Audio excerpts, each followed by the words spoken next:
Uma palavra simples cumprimenta você, a senhora, o senhor, com bom dia. Que a graça de nosso Senhor Jesus Cristo esteja sobre cada um de vós. Hoje eu quero dar um tema dizendo: aqui não existe competidor. E quero subordinar esse tema no texto bíblico que se encontra no 5º livro do Pentateuco, escrito por Moisés, o livro chamado Deuteronômio, no capítulo 32 e o versículo 39. Diz assim: Vede agora que eu o sou, e mais nenhum Deus há além de mim. Eu mato e eu faço viver, eu firo e eu saro, e ninguém há que escape da minha mão. Hoje é 31 de janeiro de 2022. Maravilhoso, piedoso, bondoso, misericordioso Deus, é no nome de Jesus Cristo, teu Filho amado, que aqui estou na tua presença em oração. Quero te agradecer por esse momento. Te apresento essa pessoa que me ouve, a sua família, a minha família também, a minha vida. Nós precisamos muito, mas muito do Senhor. Eu te peço que seja assim, em nome de Jesus. Pessoal, antes de deixar aqui uma palavra para o dia de hoje, quero vos pedir desculpas, pois nesse final de semana, nem sábado, nem domingo, tivemos condições de vos trazer aqui uma palavra. Continueis orando por nós. Mas hoje eu dei esse tema, ou o título, dizendo assim: aqui não existe competidor. E escolhi esse versículo onde a parte, ou seja, o contexto desse texto é exatamente um cântico que Deus deu a Moisés. E nesse versículo que li aqui, que é o 39, fala exatamente do grande Deus, o único.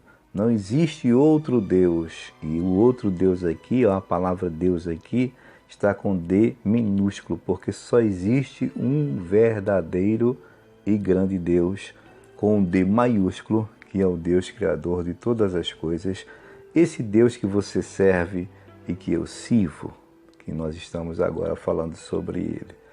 Aqui o texto diz: Vede agora que eu sou e mais nenhum Deus há além de mim. Então, eu dei o título dizendo que aqui nesse texto, não há ou não existe competidor. E hoje, quando a gente fala assim sobre essa questão de competição, esse termo competição, eu me lembro que, e é natural você entender e compreender comigo, que o homem nasce com esse DNA, entre aspas, de competidor. Ou seja, o homem quer competir no sentido de estar sempre um passo à frente do seu próximo. E isto tem muito a ver, gente, com orgulho, com prepotência. Nós temos aí já um exemplo clássico, primitivo, no livro do Gênesis, capítulo 25, do versículo 22 ao 26, onde encontramos aqui, dois irmãos. Um já estava competindo com o outro, querendo ser mais do que o seu irmão. Versículo 22 diz assim: os filhos lutavam dentro dela. Aqui é Rebeca, tá? A mãe de Jacó e a mãe de Esaú. Segue o texto. Então disse: se assim é, por que sou eu assim? E foi perguntar ao Senhor. E o Senhor lhe disse: 2 nações há no teu ventre, e 2 povos se dividirão das tuas entranhas. E um povo será mais forte do que o outro povo, e o maior servirá ao menor. E cumprindo-se os dias para dar à luz, eis gêmeos no seu ventre. Estou lendo rápido, pessoal, por causa do tempo. E saiu o primeiro ruivo e todo como vestido de pelo. Por isso chamaram seu nome Esaú. E depois saiu o seu irmão agarrada, veja bem, sua mão ao calcanhar de Esaú. Isso aqui é Jacó. Por isso se chamou o seu nome Jacó. E era Isaque, da idade de 60 anos quando o gerou. Isaac era o pai desses dois aqui, como já disse, e Rebeca era a mãe. Então aqui essa questão de competição entre os homens parece que já existe já nesse exemplo clássico aqui do ventre, né? Aqui Jacó já querendo ser mais do que o seu irmão. Porém, no texto aqui que eu escolhi, nós estamos aqui observando, né, nesse texto base, que é apresentado uma pessoa que não existe ninguém que possa competir com ele. Estou falando de Deus, não existe ninguém que pode ou tentar, e se tentar, vai se dar mal nessa de querer competir com Deus. Aliás, quem pensou isso uma vez teve um destino muito tenebroso, tá? Isaías, deixa eu ver aqui, capítulo 14, eu vou ler do versículo 12 ao 15. Veja o destino daquele que quis competir com Deus. Como caíste desde o céu, ó Lúcifer?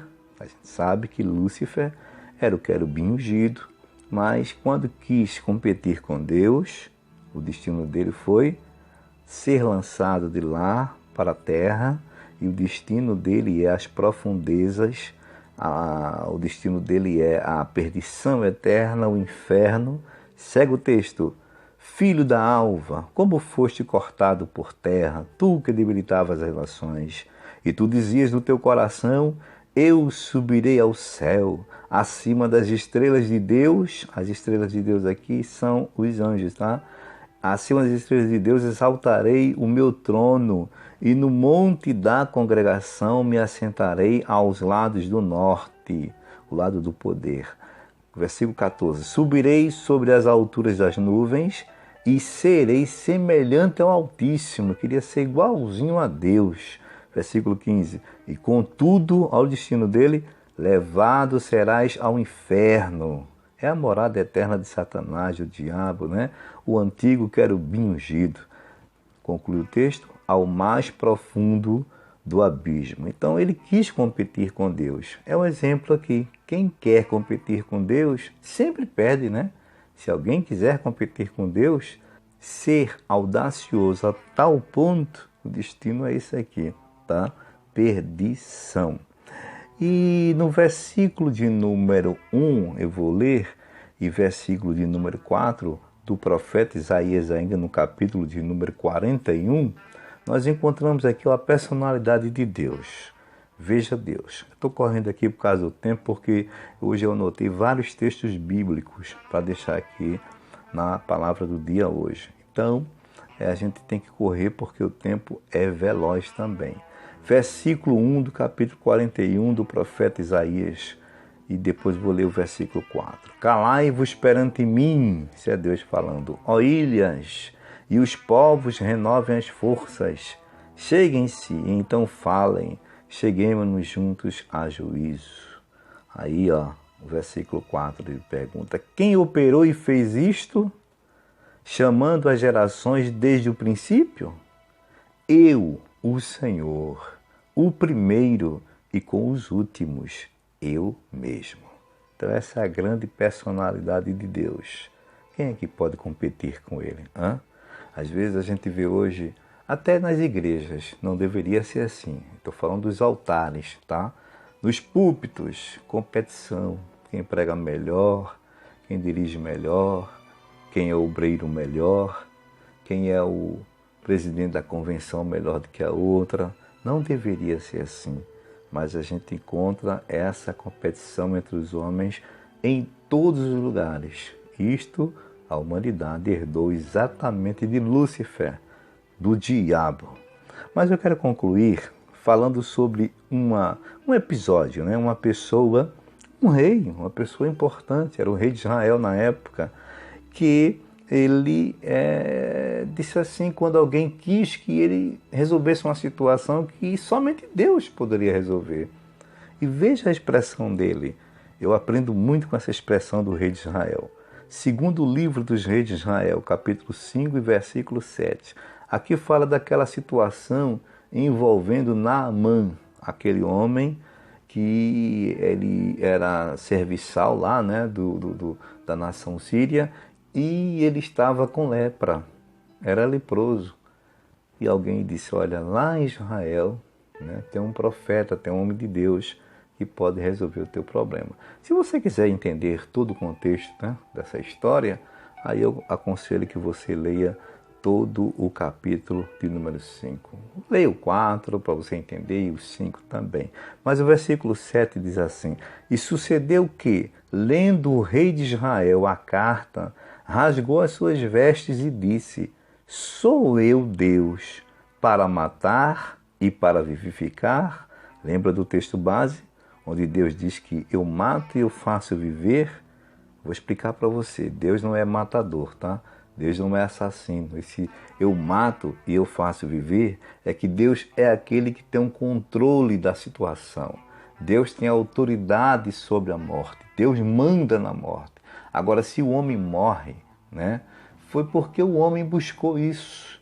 Se o homem se destruir, né, seja lá de que forma for, destruir sua vida, seu corpo físico, é porque ele é quem está buscando isso, não Deus. Agora Deus, aqui é a vontade permissiva de Deus, nessa questão do homem querer se destruir, mas Deus, quando esse texto fala que Deus mata e faz viver, é que Deus, gente, está no controle de tudo. Nada foge do controle das mãos de Deus. Para ninguém pensar que Deus é um assassino, é um matador, é violento, né?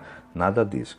Vou repetir o texto. E sucedeu que, lendo o rei de Israel a carta, rasgou as suas vestes e disse, sou eu Deus para matar e para vivificar? Para que este envie a mim um homem, para que eu o cure da sua lepra? Queria mandar Naamã para lá para que eu resolvesse sair, como já disse. Pelo que deveras notar e peço-vos, de vede que busca ocasião contra mim. Então o próprio rei reconheceu, né, que Deus é o único que tem o controle de todas as coisas, que pode todas as coisas, que resolve tudo. A tua vida, a minha vida está nas mãos dele, tá certo? Então ninguém pode competir com este Deus. Este Deus, uma pergunta que faço para você, para a senhora e para o senhor, é o teu Deus?